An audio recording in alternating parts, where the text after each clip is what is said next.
ma'am. Nagpaluto ako ng dinner. Oh. Lahat ito, favorite mo. Oh, thank you. Wow. Thank you, ma'am. Nasaan si Georgia? Sir, umalis na naman with Selma. Ayaw nga magpasama kahit kay Mando. Wow. Kasama ko naman si Selme. Hinatid pa nga niya ako eh. Okay, Georgia, nakakalimutan mo na yung sinabi ng doktor. Masaya lang ka magdala ng bata. Baka kung anong mangyari sa inyong dalawa.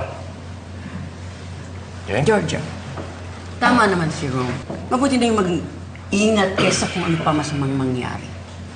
So talaga. Okay, alright. Muna, baby. Kamusta ka na, baby? Ako, baby, ha? Paglabas mo dyan, huwag kang tutulad sa mami mo, ha? Lakwatsera ito, eh. Okay, so, importante dyan, hang in there at kapit lang. Hintayin ka na namin lumabas at namimiss ka na namin. Okay? Okay. Naririnig ka naman ng baby natin.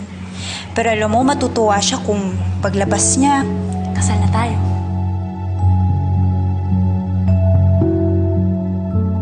Naman, akala mo lang yon. Na kaya ka lang pinapakisamahan ni Rom, dahil dyan sa baby niyo. Yun yung nararamdaman ko, Selme. Nakalipas yung 5 buwan. Malamig pa rin siya sa akin.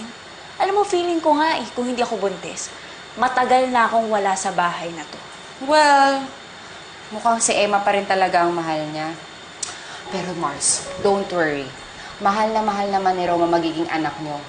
Kaya alagaan mo yung baby niyo, Talaga? Hindi dapat siya mawala. Dahil ito na lang yung alas ko para hindi ako iwanan niya. Tama. Pero, ang problema, paano kung magkita ulit si Rom at Emma? Hindi mangyayari yun. Dahil gabi-gabi kong pinagpipray na sana hindi bumalik si Emma sa Pilipinas. Wow, Georgia! Nagpe-pray ka pala? Kanino naman? Kay Satanas? Pwede ba? Tumigil ka.